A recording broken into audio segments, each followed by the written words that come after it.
But now that they have an aerial attack, this is probably going to be a fun game to watch. Again, this game is Saturday, November 9th, and this is at home for Alabama, so I think this is going to be a huge game. Then they play Mississippi State at Mississippi State. I don't think it's much of a challenge. At home against Chattanooga. And on the road at Auburn in the Iron Bowl. I mean, Auburn's a good team. Don't get me wrong. But they are just so... I just don't think that this is, it's not even going to be close.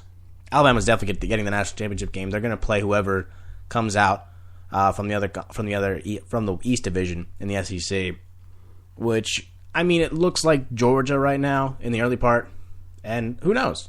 It could be as good as a game last year, which means it'll be a toss-up. But I do think this win over Texas A&M is going to rally the troops and bring Alabama back to their third national championship. I'm not going to, at least the title game. I'm not saying they're going to win it. I don't know who's going to be in the national championship game against Alabama, in my opinion.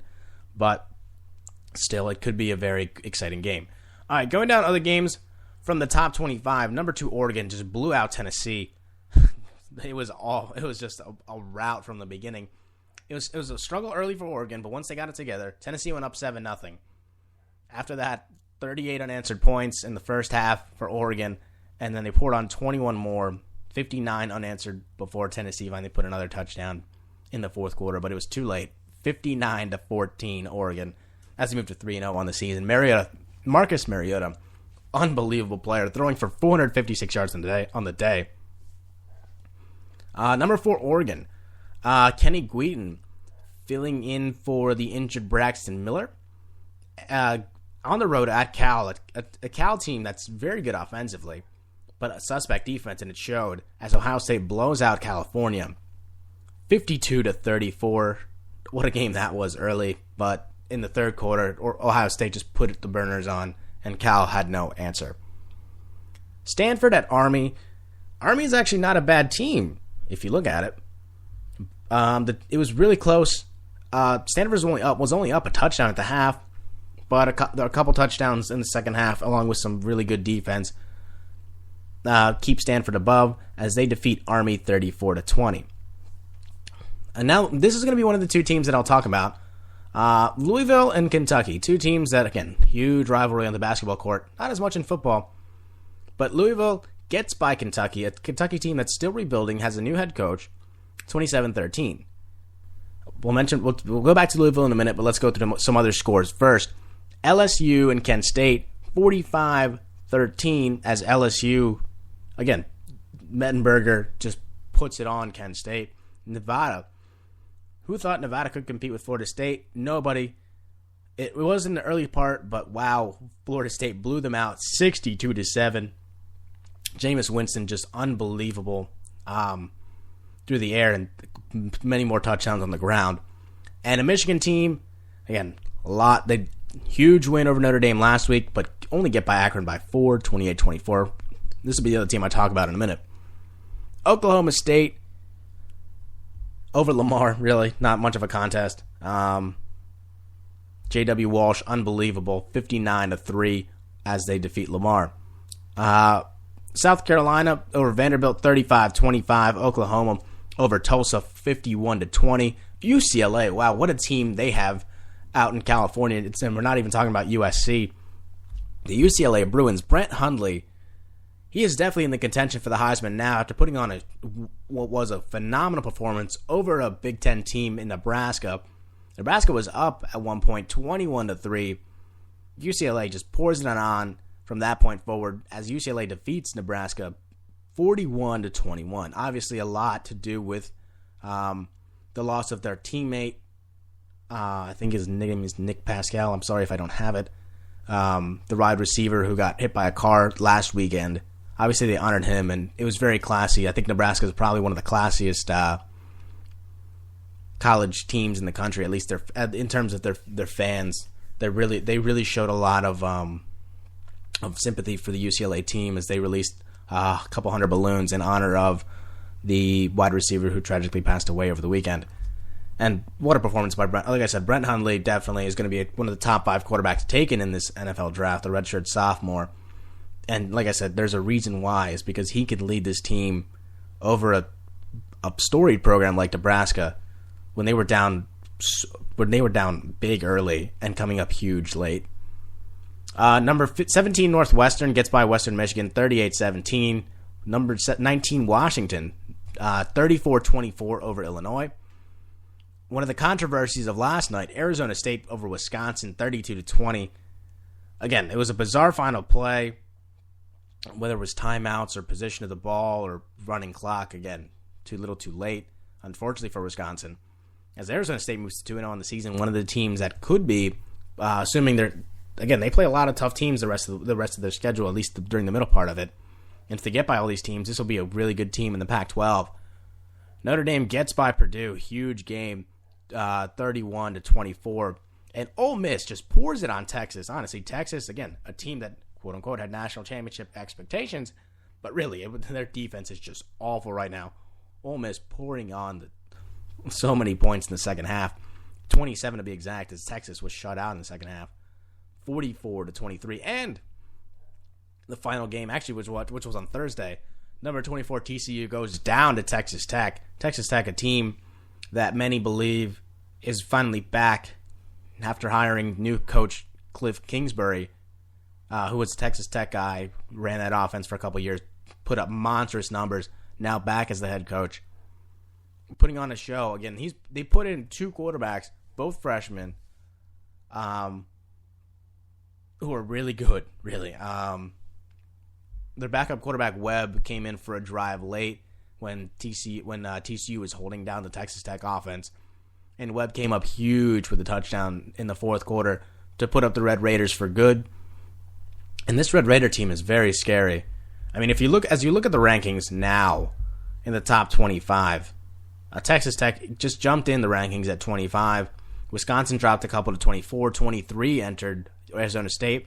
Notre Dame dropped 1 to 22. Ole Miss jumped 4 to 21. Baylor moved up to 20. Florida dropped 1 to 19, as well as Northwestern. Washington moving up a couple spots to number 17. University of Miami Florida didn't have a game, so they moved down a ranking. Michigan dropped 4 rankings, and we'll tell you why. Oklahoma State at 14, UCLA up at 3 spots to 13. South Carolina moved up to 12. Oklahoma State moved up 1 to 11. Texas A&M dropped 4 to number 10 after that loss to Alabama. Florida State pouring it on, of course, moving up 2 spots to number 8. Louisville stays put at 7, but I think they should drop a couple. 6, moving up a couple spots is LSU, and the top 5 is unchanged. Stanford, Ohio State, Clemson, Oregon, and, of course, Alabama. Now, obviously, with this is the last year of the BCS, so there's a lot of discussion on style points. I think that's one big thing that you have to worry about when coming to this system. And this is why I can already eliminate 2 teams, Louisville and Michigan. And like I said, the big thing is style points. And again, a friend, Andrew, posted on my Facebook about this. And this is a guy who has good knowledge when it comes to sports. I do trust him in that respect. Obviously, he's very knowledgeable. Known him for a very long time.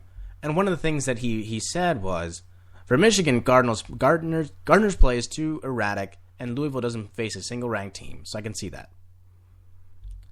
So yeah, I mean that's true. Gardner's play against an Akron team who in the last 36 games is 3-33. Don't get me wrong, they're not rebuilding. They're just setting the foundation of their program now under Terry Bowden. And for a Michigan team that came off a huge win over Notre Dame at the Big House, just came up super flat, assuming, oh yeah, we're playing Akron. But this is an Akron team that's a little bit more revamped and a lot better on offense than people gave them credit for. And it showed. And it took a borderline pass interference call, which wasn't called, which allowed Michigan to escape with a victory, really, really is going to hurt down the road. And for Louisville, for a team that doesn't play a ranked team all season, Again, maybe Cincinnati. I don't think they're going to really be ranked now. They lost last week. I just don't think Louisville is going to get the national championship game now after this, in my opinion, setback. Yes, they won, and yes, they're 3-0. But they need to blow out teams by probably 25, 30 points a game for them to even be considered in the national championship discussion. I mean, when you have a Louisville team that, let's go back to the schedule and look at the teams that they really played. Not really a lot. They played Ohio, they played Eastern Kentucky, two teams they blew out, 49-7 and 44-7 respectively. They played at Kentucky, an SEC team, but it's not a great team, 27-13. They play Florida International next week, a team I assume they're going to blow out. They play Temple, at Temple. I still think they're going to blow them out. A home game against Rutgers, a home game against Central Florida, which I think is going to be a really dark horse team that can potentially upset the Louisville Cardinals and end their season regardless. At South Florida, a team that's always been a consistent team. At UConn, at home against Houston, against Memphis, and on the road at Cincinnati, which could be, again, depending on how the rest of the schedule works out, it could be a de facto American Atlantic Conference championship game because they don't really have one.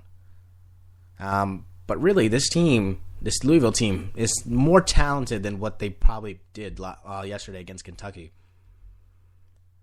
And like I said, for Michigan, again, this is a team that's always prideful, and they're always in the quote unquote discussion for the national championship year in and year out.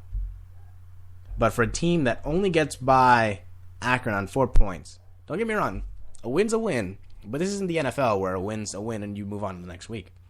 Style points do matter. And I feel like this win barely over Akron is going to hurt them the rest of the way. I mean, if you look at the schedule, they play at UConn, at home against Minnesota, at Penn State, who again, although they lost to Central Florida yesterday, Christian Hackenberg looks really, really good. They can put up some points. So this could be a shootout, in my opinion, in Happy Valley.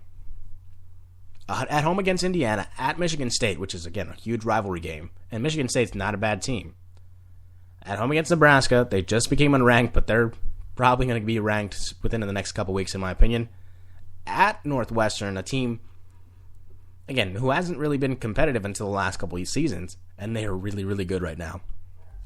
Against an Iowa team who's also really good. And, of course, the big rivalry with Ohio State at home. I do think they're going to lose a couple games, which, in my opinion, just puts them out of the national championship game altogether. So, I mean, it's nice for, at least in my opinion, to see a couple teams just flawed, just to put in perspective, how this will go the rest of the way. But really, again, we're only in, week 3 of college football? I mean, there's so much more to play. There's so much more in control. If you look at let's look at the games for next week. I mean, I'm sure there's a big one on Thursday as Clemson heads down to NC State, which is a huge game. NC State has been able to beat the big dogs in the last couple of years and surprise some teams. Again, Alabama playing Colorado State, Ohio State playing Florida A&M.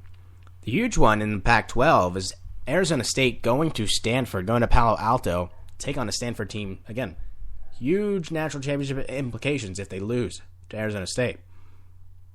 Auburn and LSU. Auburn, again, I do like their quarterback, Nick Marshall. They had a nice win yesterday. Again, their wide receivers are just as big as Texas A&M's. Against an LSU team that's really good now, but we'll see. This is probably going to be their first true test of the season. Other teams with bigger tests. SMU comes to town as they take on Texas A&M. Let's see. Other games really I don't think are as competitive. Tennessee and Florida right now. Michigan State, Notre Dame. Purdue, Wisconsin. And really, I mean, that's about it for most competitive games next week. I don't think there's going to be any highlight games, but I think there are going to be games I could see a couple teams on upset alert right now. All right, we're going to take a short break, but after the break, we'll talk about some baseball. Obviously, a lot still in baseball. I mean, this is coming down the stretch. Just a couple weeks left in the season. And how are teams holding up? and who is going to make the playoffs. Because honestly, this